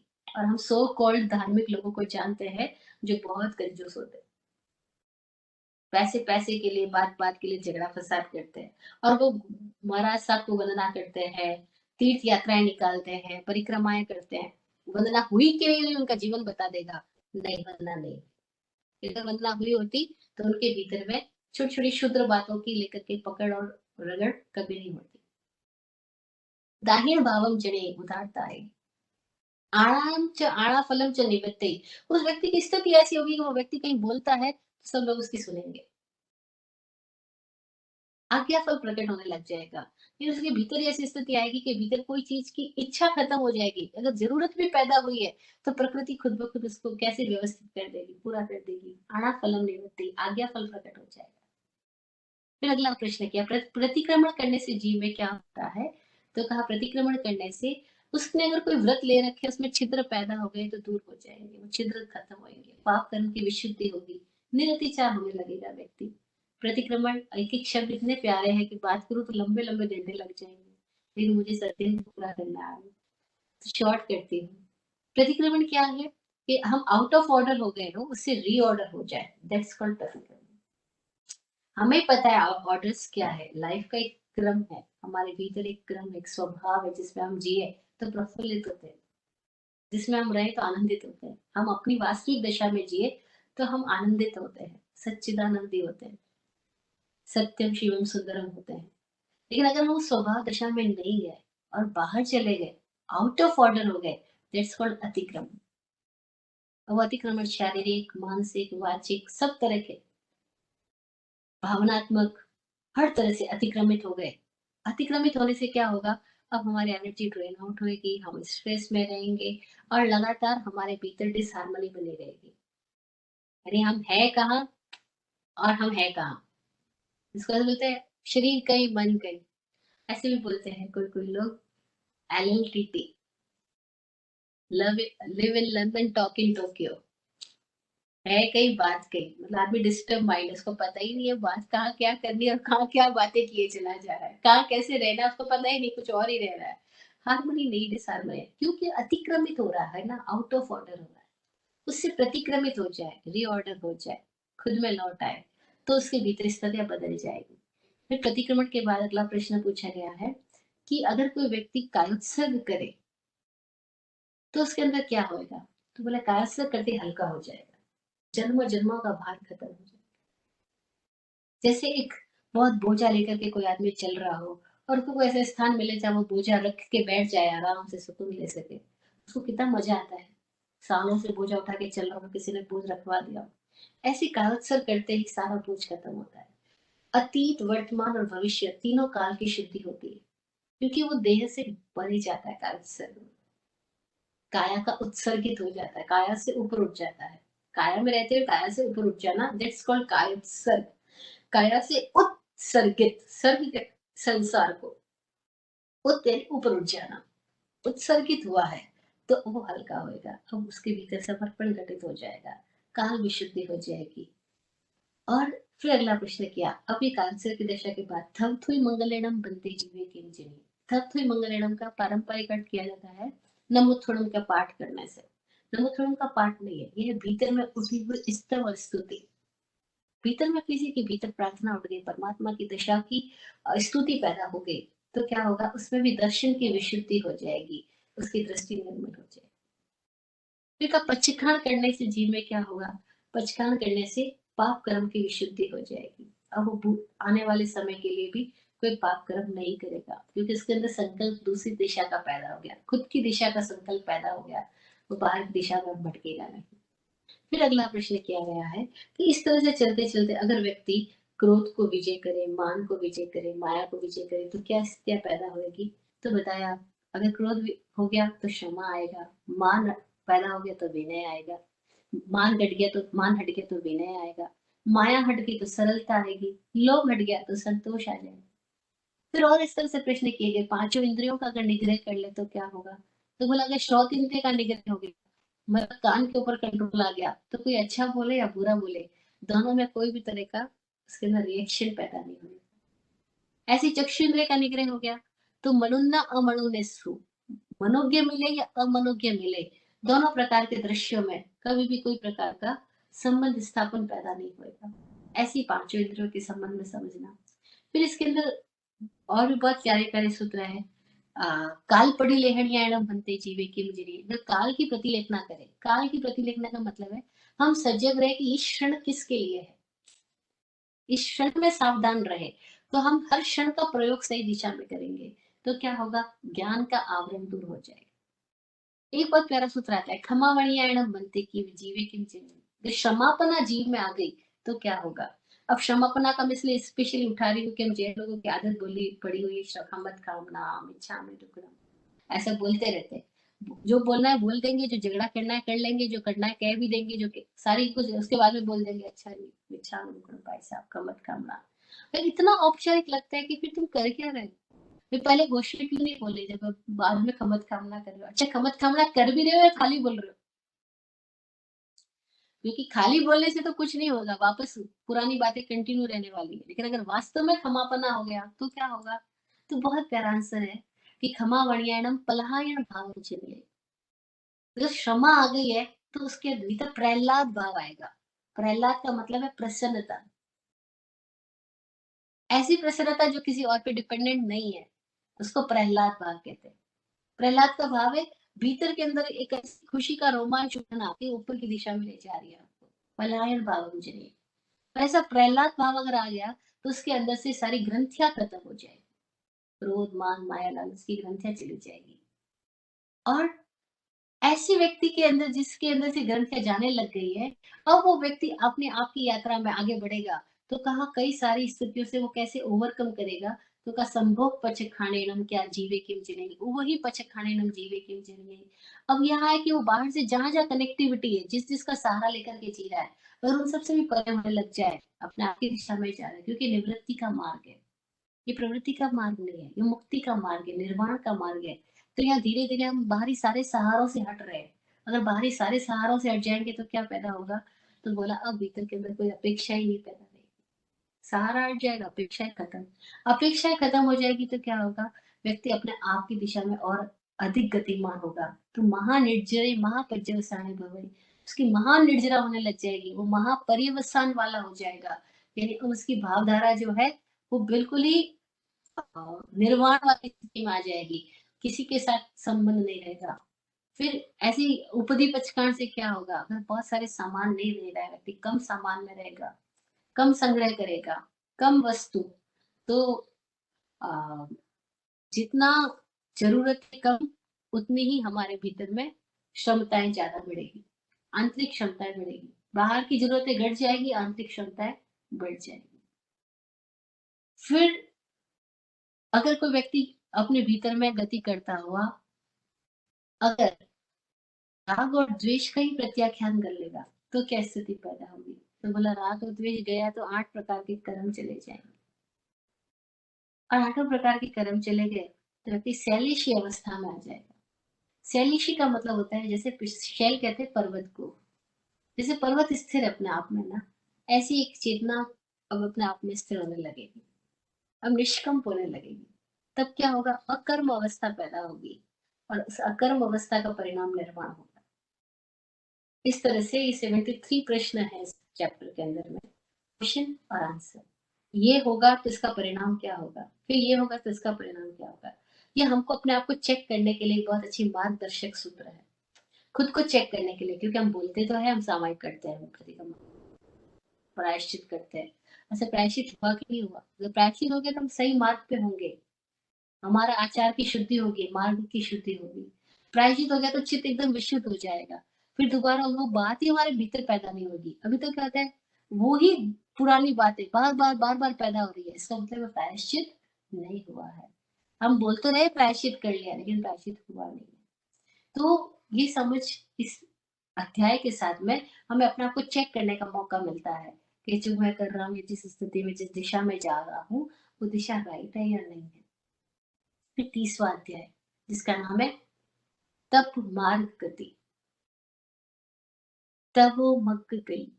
यहाँ तपस्या का वर्णन किया जा रहा है कि एक वो भिक्षु, एक साधक जो अपने आप की दिशा में जा रहा है, वह पाप आश्रमों से कैसे बचे, हटता जाए।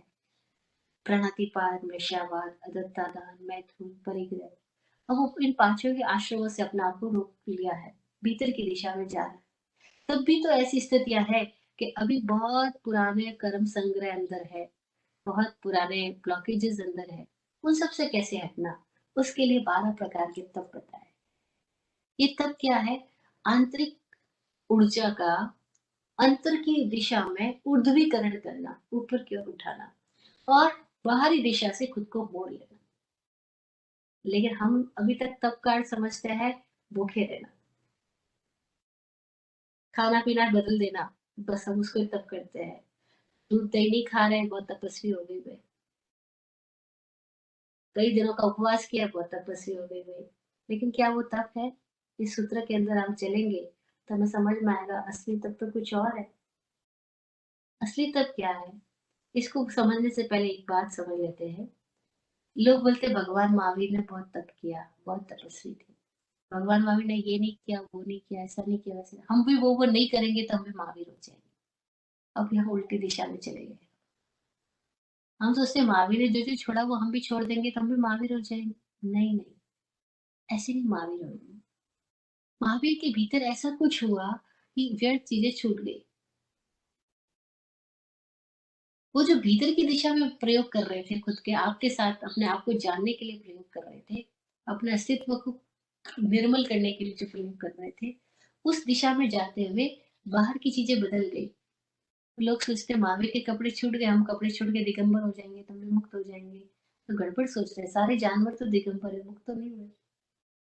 और आदमी का भी पैदा जब हुआ था दिगंबर ही तो पैदा हुआ था, कौन सा कपड़ा लेके पैदा हुआ था? और जब जाएगा तब भी कौन सा कपड़ा रहेगा? कपड़ा तो हटा दिया जाएगा, जल जाएगा कपड़ा तो लोग कपड़े को पकड़ रहे हैं कि कपड़े छोड़ देने से तपस्वी हो जाएंगे। नहीं नहीं। क्या है तब? जब कोई अपने ध्यान की दिशा, दिन भर हमारा ध्यान बाहर है, जब हमारा ध्यान की दिशा बाहर से भीतर की दिशा में आ जाए, तब तब की शुरुआत होती है। जब कोई भीतर की दिशा में खुद को खोजने लगता है, तो उसके सबसे नज़दीक आता है उसका ये शरीर, और वो शरीर के गुण धर्म के प्रति जागृत होने लगता है। और तब उसे समझ आने लगता है कि शरीर में कहाँ-कहाँ मेरा अटकाव है, और अपने शरीर के साथ प्रयोग कर रहा है। शरीर में खोज रहा है, शरीर के भीतर क्या हो रहा है उसको खोज रहा है। अब वो अपने अटकाव को जान रहा है। तब भीतर में ही कुछ ऐसी स्थितियाँ आती है कि सबसे पहले, क्योंकि हमारे भीतर की गहरी पकड़ आहार की है, भोजन की पकड़ है। अब वो भीतर की खोज शुरू हो गई है, तो भोजन के ऊपर सबसे पहले ध्यान जाएगा ही जाएगा। अब क्या होगा? वो आहार के प्रति जैसी सजगता आएगी, सजगता आने से पुराने आहार का पैटर्न बदल जाएगा, और हो सकता है आहार छूट भी जाए। तब चेतना की अन्न से पकड़ छूटेगी, अन्नमय कोश से वो ऊर्ध्वगमित होएगी, वो प्राणमय दिशा में आएगी, प्राणमय कोश में आएगी। और जब कोई व्यक्ति प्राणमय कोश में आने लगता है, तो अन्न का प्रभाव, अन्न की पकड़ हट जाती है। अब उसका उपवास घटित होता है, अनशन घटित होता है। पहला बताया, पहला 12 व्रतों में, 12 तपों में 6 तप आभ्यंतर बताए गए, 6 तप बाह्य बताए गए। अब अगर हम इन तपों के भीतर खुद प्रयोगों से गति करते हैं, तो हमें ये तप अलग दिशा से समझ में आएँगे, और खाली किताबी बात से करेंगे तो बिल्कुल डिफरेंट समझ में आएँगे। किताबी बात करेंगे तो एक हमारे लिए नक्शा की तरह हो जाएगा, लेकिन जब हम उस नक्शे पे चलेंगे, तो हमारे भीतर एक नई दिशा आएगी, तो हमें तपस्या के 12 ही तपों के अर्थ अलग नज़र आएँगे। यहाँ अनशन किसको बोला गया? कि जब कोई व्यक्ति प्राणमय कोश में जाता है, तो अशन, बाहर का जो अशन है, उसकी पकड़ छूट जाती है। खाए या ना खाए, दोनों में वो उपवासा होने लग जाता है। उपवास यानी खुद में वास होने लगता है। जब खुद में वास होने लगता है, तो उसके भीतर क्या स्थितियाँ पैदा होएगी? तो बताया कि अब अगर वो प्राणमय कोश से और ऊपर उठ रहा है, प्राण एनर्जी के साथ में अपने आप को समझता हुआ और अपने ही भीतर नए शरीरों की खोज में जा रहा है। जैसे थोड़ा भी कोई व्यक्ति भीतर जाएगा, तो उसको इस शरीर के भीतर और अन्य शरीरों की अवस्थाएँ अनुभव होने लगेगी। जब वो अन्य शरीरों के साथ अपने आप को देख पा रहा है, उसके भी पार्ट देख पा रहा होगा, तो उसकी स्थिति पैदा हो जाएगी कि बाहर से जो नॉर्मली लोग खाना खाते हैं, ज़िंदगी जीते हैं, बोलते हैं, बकवास करते हैं, उन बाहरी क्रियाओं से उसकी खुद पे खुद हटने लगेगा। तब चूँकि भीतर रस आ गया, तो बाहर में समझ आ जाएगी, तो रस परित्याग हो जाएगा। उसको अपना पेट समझ में आएगा, तो उनोदरी तप होएगा, अब मोदरी का तप होगा। अभी तो हमें अपने पेट की समझ ही नहीं है, भूख की समझ ही नहीं है। हम जो हमारी असली भूख से तो हम खाना खा ही नहीं रहे, तो हमको कितना खाना है ये भी हमें नहीं पता है। क्योंकि खाना ही हमारा असली भूख से नहीं है। खाना हमारे उस हैबिचुअल पैटर्न से आ रहा है, जिस घर परिवार में हम पले-बड़े ना, हमको हमारे बचपन से ही माता-पिता ने खाने की जो हैबिट्स, जो माहौल दिया, और हमारे बॉडी ने जो हैबिट्स पकड़ ली, बस हम उस दिशा में चल रहे हैं। लेकिन अनशन से हमें अपनी पेट समझ आएगा, उदर समझ में आएगा, उदर समझ में आएगा तो उनोदरी भी समझ में आएगी। वो उनोदरी अब भीतर की स्थिति से आएगी, क्योंकि अपना पेट समझ आएगा कि मेरे पेट को क्या चाहिए, कितना चाहिए, कब चाहिए, कैसा चाहिए। तो वृत्ति संक्षेप आ जाएगा। वृत्ति संक्षेप यानी पहले वृत्तियाँ संक्षिप्त नहीं थी, फैली हुई थी, अभी वृत्ति संक्षिप्त हो जाएगी। इसको लोगों ने भिक्षाचरी नाम भी दिया है। साधु है तो वो भिक्षा लेकर आ रहा है, वो भिक्षाचरी हो गया। लेकिन हकीकत में ये वृत्ति संक्षेप हो जाएगी। और वृत्ति संक्षेप होगा तो रस परित्याग हो जाएगा। यानी बाहर फिर रसगुल्ला भी खा रहा है, तो उसको समझ आ रहा है कि रसगुल्ले में रस है या रस मेरे भीतर है। थोड़ा सजग होके कभी रसगुल्ला या अपनी फेवरेट मिठाई अगर हम खाएँ ना, तो हमें समझ आएगा कि जो रस आ रहा है, जो टेस्ट आ रहा है, वो किसका आ रहा है। अगर सपोज़ रसगुल्ले का ही टेस्ट आ रहा है, तो पहले रसगुल्ले में जितना टेस्ट आता है, हम तुरंत दूसरा खाते हैं, तीसरा खाते हैं। लेकिन अगर हमें कोई 100वाँ रसगुल्ला खाने को देगा, तो रस आएगा क्या? बोले खाना ही पड़ेगा, 100 रसगुल्ला खा के उठना है यहाँ से, तो रस कहाँ गायब हो जाएगा? वो 5-10 रसगुल्ले में ही रस गायब होना शुरू हो जाएगा। और 100वें तक तो हम पहुँच ही नहीं सकते। हम कहेंगे नहीं बाबा, अब मार डालोगे क्या रसगुल्ला खिला के, अब नहीं खा सकते अब। अरे भाई रसगुल्ले में तो रस लग रहा था ना, लेकिन कब रस लग रहा था? कब रस लगना खत्म हो गया? थोड़ा-सा अपने ऊपर प्रयोग करें तो समझ आएगा कि रस बाहर नहीं है। हमारी जो पकड़ हमने बनाए रखी है उसमें रस नहीं है। रस हमारा माइंड प्रोजेक्ट करता है तब इसमें रस आता है। हम लोग बड़े अजीबो-गरीब हैं। रस परित्याग के नाम पे आयन बिल करते हैं, और आयन बिल में नमक यूज़ करते हैं रस लेने के लिए, क्योंकि बिना नमक में रस नहीं आता। रूखा-फीका खाने में तो रस आएगा नहीं, तो नमक यूज़ करेंगे। और वो गलिया निकाल के नमक यूज़ करेंगे, तो सेंधा है, तो सेका हुआ है, तो ऐसा है, तो वैसा है। काली मिर्च यूज़ करेंगे, दूसरे पाउडर यूज़ करेंगे और कहेंगे हम तो आइमबी कर रहे हैं। भैया फिर आइमबी कर ही क्यों रहे हो? लेकिन नाम भी करना आइमबी करने का और रस भी छूटता नहीं है। क्यों नहीं छूटेगा? क्योंकि बाहर से छोड़ना नहीं है, वो गड़बड़ दिशा हो जाएगी। भीतर कुछ प्रयोग नहीं हो रहा है, अगर भीतर प्रयोग हो रहे होते, तो फिर रस छूट जाता। फिर आइमबी करे या ना करे, उसको भीतर के रस परित्याग हो जाता है। लेकिन यहाँ भी हमने रस परित्याग को खाली दूध, दही, घी, तेल को छोड़ना रस परित्याग समझ लिया। लोगों ने इस सब को छोड़ के भी किसी और चीज़ों की पकड़ बना ली, टेस्ट बनाने के लिए और फिर भी रस परित्याग क्या है? नहीं, रस परित्याग ये नहीं है। पहले रस को जानना होगा कि रस आता कहाँ से? और कोई एक दिशा में रस आने लगेगा, तो ये रस छूट जाएगा। दैट्स रस परित्याग। ऐसे ही काया क्लेश। काया क्लेश का लोग अर्थ समझते हैं अपनी काया को कष्ट देना। भगवान महावीर ने कभी अपनी काया को कष्ट दिया हो हम सोच भी नहीं सकते। जो कष्ट दे नहीं सकता, वो खुद को भी कैसे कष्ट दे सकता है? हम सोचते हैं दूसरों को कष्ट नहीं देना, खुद को तो कष्ट देना धर्म है। हम गलत सोच रहे हैं। कष्ट देने वाली सोच ही धर्म नहीं हो सकती है। वो सोच पैदा ही नहीं हो सकती अगर कोई व्यक्ति धर्म में है तो। तो काया क्लेश क्या हुआ? काया क्लेश का मतलब है कि ये जो काया में हमारा होना है, वही क्लेशपूर्ण है और इसको सहना होगा। दैट्स काया क्लेश। काया में होना ऐसा ही है जैसे जेल में हमारा होना, एक पिंजरे में पंछी का होना। ये काया पिंजरे की तरह है। लेकिन अभी हमें पता नहीं चल रही ना, इसलिए हमें काया क्लेश नहीं हो रहा है। लेकिन जिस दिन हमें ये भेद प्रकट होने लगेगा कि हम क्या है और ये शरीर क्या है, और जब उस भेद विज्ञान में जीने लगेंगे तो लगेगा इस शरीर में रहना तो ऐसा है जैसे एक पिंजड़े में जीना। हम नहीं जीना चाहेंगे, लेकिन उस समय भी इस काया को सहन करना, इस काया क्लेश को, कैसे इस ताप को भी सहन करना, फिर तब तक होगा। तो कैसे जीना इस काया में रहते हुए? तो बस प्रतिसंलिलता, अपने आप में लीन होके जी, अपनी इंद्रियों को अपने आप के प्रति लौटा लेना और खुद में संलीन हो जाना, जैसे कछुआ रहता है। कछुआ के सपना को पूरा सिकोड़ करके जीना। ये तो हुई बाहरी तक की बात। आंतरिक तक है।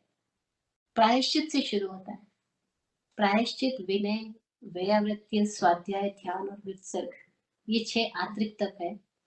और अनशन, उनुद्री, भिक्षाचर्या, व्यावृत्ति, संक्षेप, रस परित्याग, काय क्लेश और प्रतिसलिलता, ये बाह्य तप बताए गए। इनमें प्रतिसलिलता एक बीच का तप है। प्रतिसलिलता बाह्य अंतों के बीच का एक मध्य तप है। ये बाउंड्री है प्रतिसलिलता। और यहाँ से शुरुआत होगी हकीकत में, तो ना अनशन से शुरुआत होगी, ना प्रायश्चित से। शुरुआत कहाँ से होगी? मध्य से। लेकिन ये किसको पता लगेगा? जो इस तप के मार्ग पे गति कर रहा है। तप के मार्ग पे गति कौन कर रहा है? जो अपने स्वभाव को खोज रहा है, वह तप के मार्ग पे जाएगा। तप करेगा ही क्यों? सवाल पैदा होता है, पहले तपस्या की जरूरत क्या है? तप क्यों करना? जैसे कई लोग बोलते हैं, अरे भगवान ने इतना खाना दिया, भूखे रहने के लिए थोड़ी दिया। और फिर इतनी सारी चीजें बनी और हम नहीं खाएंगे और उसके पास पहुंच गए मर के, तो वो हमको मारेगा और बोलेगा सारा सामान तो दिया था, खाया ही नहीं तूने, जा वापस धरती पर। ऐसे लोग बहुत चुटकुले छोड़ते हैं। तो वो बोलते तब क्यों करना? आप बताएं, पहले तब भी क्यों करना? शुरुआत ही तब की कहाँ से हुई? जब एक व्यक्ति अपने स्वभाव को खोज रहा है, अपने आप को खोज रहा है, खुद को जानने की दिशा में बढ़ रहा है, तो क्या होगा? अब वो अपने आप को जानने की दिशा में जा रहा है, तो खुद पे कुछ प्रयोग करने होंगे उसको। वो जिस स्थिति में है, उसी स्थिति में प्रयोग करना शुरू कर ले। उसी स्थिति से अप्रभावित होना और प्रतिसलिल होना शुरू हो जाए। प्रतिसलिल होना यानी बाहर के प्रभावों से अपने आप को सिकोड़ करके अपने भीतर जाना शुरू करते हैं, प्रतिसलिलता। और जब वो भीतर जाने लगेगा, तब अंतर्बाह्य दोनों तब जो है वो भीतर में ही प्रकट होंगे। बाहर तो परिणाम दिखाई पड़ेंगे, प्रकट भीतर में होंगे तब। इसको ऐसे समझो, जैसे कोई एक रिसर्चर है, कोई खोजी है और वो किसी पर्टिकुलर चीज की खोज में जा रहा है, तो क्या होगा? वो एक दिशा में जा रहा है तो बाहर की दिशाओं से हट जाएगा, बाकी अन्य दिशाओं से हट जाएगा, किसी एक की खोज में जा रहा है। ऐसे ही जब वो अपने आप की खोज में जा रहा है तो बाहर की दिशाओं से हट जाएंगे। तो कौन क्या कह रहा है, कौन क्या प्रतिक्रिया कर रहा है, किसी के प्रभाव को हम नहीं ग्रहण करेंगे। हम प्रतिसलिल होने लगेंगे, खुद में लीन होने लगेंगे। आप खुद को देखिए, कान खुद को सुने, नासिका खुद को सूंघे, रसना खुद का रस ले, खुद का टेस्ट करे, स्पर्श खुद को महसूस करे। अभी क्या हो रहा है, पांचों इंद्रियां किसी और को देख, सुन, सूंघ, चख और स्पर्श रही है। अब ये भीतर की दिशा में जाने लगे। अब तक भीतर की दिशा में जाते जाते ऐसी स्थिति आएगी कि व्यक्ति अपने मन का साक्षात्कार करने लगेगा, और तब मन में पैदा हुई बनी हुई इकट्ठी सारी ग्रंथियां दिखाई देगी। अब उस ग्रंथियों से कैसे अपने आप को मुक्त करे, तब वो आलोचना, प्रतिक्रमण आदि प्रक्रियाओं से गुजरेगा। वो प्रायश्चित पैदा होएगा। प्रायश्चित का मतलब चित्त की विशुद्धि हो जाएगी। अब चित्त में कोई प्रकार का प्रभाव अंकित नहीं रहेगा, वो प्रायश्चित है।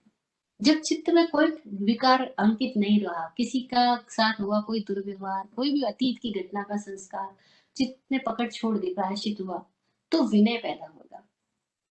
प्रायश्चित आने पर ही विनय आएगा। अब ये जो विनय आ रहा है, वो चित्त की शुद्धि से आ रहा है। इस विनय का संबंध किसी और के लिए नहीं है। इस विनय का संबंध भीतर की वह दशा है, जब भीतर की पकड़ छूट गई, इमेज की पकड़ छूट गई। क्योंकि हमारा इमेज ही तो अहंकार है। अहम मतलब मैं ये, और मैं ये की छूट जाना विनय है। और वो मैं की पकड़ कब छूटी, जब वो मैं के ऊपर जो सारे प्रभाव हमने इकट्ठे किए थे। मैं क्या है, वो प्रभावों का जोड़ है। जिसको हम मैं बोल रहे हैं वो क्या है, हमने नाम जोड़ लिया, हमने अपने साथ जाति जोड़ ली, हमने अपने साथ पहचान जोड़ ली, हमने अपने साथ बहुत सारी इकट्ठी की गई डिग्रियां जोड़ ली और उसको एक मैं बना दिया। वो मैं की वजह से चित्त मलिन है। वो मैं की वजह से उसने इतने सारी चीजों को बंटवारा कर रखा है। प्रायश्चित में क्या होता है, चित्त की विशुद्धि हुई। कब विशुद्धि हुई, जब वो चित्त देख पा रहा है, आलोचना कर पा रहा है, तो वो प्रायश्चित हुआ। इसलिए प्रायश्चित में भी आलोचना और अलग अलग बहुत सारे भेद बताए गए हैं इसके। इस प्रायश्चित की प्रक्रिया से विनय प्रकट होगा, अहम छूटेगा, मैं की पकड़ छूटेगी। जब ये अहंकार छूटेगा, विनय आएगा, तो उसके भीतर की स्थिति क्या आएगी, अब व्यावृत्ति आएगा। प्रायश्चित, विनय, व्यावृत्ति, स्वाध्याय, ध्यान और विमर्श।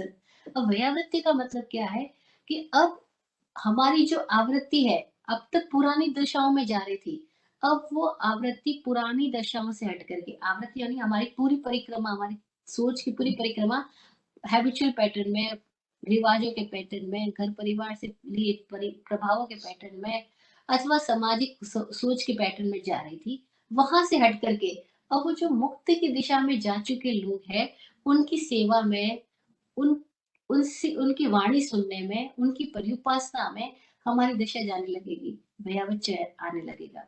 और तब क्या होगा, व्यक्ति स्वाध्याय में आएगा। अब वो खुद का अध्ययन करेगा। यहाँ स्वाध्याय का मतलब कोई किताब पढ़ना नहीं है। स्वाध्याय का मतलब स्व का अध्ययन। वो खुद के साथ मी टाइम, खुद को देगा टाइम, और खुद में झाकेगा, खुद को देखेगा। वो स्वाध्याय करते हुए क्या पैदा होगा, वाचना। वाचना यानी देखना। अभी वॉच शब्द इंग्लिश का भी है, वॉच करना, देखना, और यहाँ प्राकृत शब्द है वाचना यानी देखना। और वाचना करता हुआ व्यक्ति अपने भीतर की स्थितियों में खोजी बनता हुआ, कई बार ऐसा होगा, खुद को खुद नहीं सुलझा पा रहे हैं, तो अनुभवी व्यक्ति से पूछ सकते हैं, तो प्रश्न पैदा होगी। अथवा खुद से ही सवाल करेगा, ऐसा क्यों, प्रश्न। वाचना प्रश्न आएगी, तो उसके अंदर परावर्तन आएगी। और परावर्तना को लोग समझ रहे हैं रिपीट करना, नहीं। या परावर्तना का मतलब है रिफ्लेक्ट करना, परावर्तित होना। खुद खुद को रिफ्लेक्ट करने लगेगा, खुद खुद को देखने लगेगा हर जगह पर। अभी क्या हो रहा है, हम जो भी काम कर रहे हैं उसमें लोगों को देख रहे हैं। जैसे मैं बोल रही हूँ तो मैं सुनने वाले को देख रही हूँ। ये बात अलग है कि ये वेबएक्स पे प्रोग्राम हो रहा है, ऑनलाइन है, तो मैं तो ज्यादा लोगों को नहीं देख पा रही, लोग मुझे देख पा रहे हैं। मैं तो केवल मेरे सामने अमित भाई साहब होने को देख पा रही हूँ। तो देखना, खुद को खुद से देखना, रिफ्लेक्ट करना, कि मैं जब किसी को बात कर रही हूँ तो मैं खुद भी तो सुनूं मैं क्या बोल रहा हूँ। मैं खुद भी तो देखूं मैं कैसे चल रहा हूँ। मैं खुद भी तो देखो मैं कैसे खा रहा हूँ। दैट्स कॉल्ड वाच, परावर्तना। वाचना, प्रचना, परावर्तना। और जब खुद को देख पाएगा तो अनुप्रेक्षा पैदा होगी, तो वो सूक्ष्म रूप में भी देख पाएगा, खुद के भीतर होने वाले सूक्ष्म परिवर्तनों की भी प्रेक्षा कर पाएगा। दैट्स अनुप्रेक्षा। और जैसे अनुप्रेक्षा पैदा हो जाएगी, तो सारे गहरे बंधन खत्म होने लग जाएंगे। देखने से, केवल देखने से दशा बदलने लग जाएगी। और तब धम्म कहा, स्वाध्याय का पांचवा वेद, वो भी आता है। अब उसके भीतर की जो कथा है वो धर्म की कथा होगी, अब अधर्म की कथा नहीं रहेगी उसके भीतर। अधर्म की तो व्यथा होती है, कथा धर्म की होती है। वो भीतर में अस्तित्व पैदा होगी। तो बोला ये स्वाध्याय आएगा, स्वाध्याय से ध्यान आएगा। स्वाध्याय ध्यान जुड़े हुए, क्योंकि खुद में खुद को देखना खोजना वही ध्यान ही हो रहा है।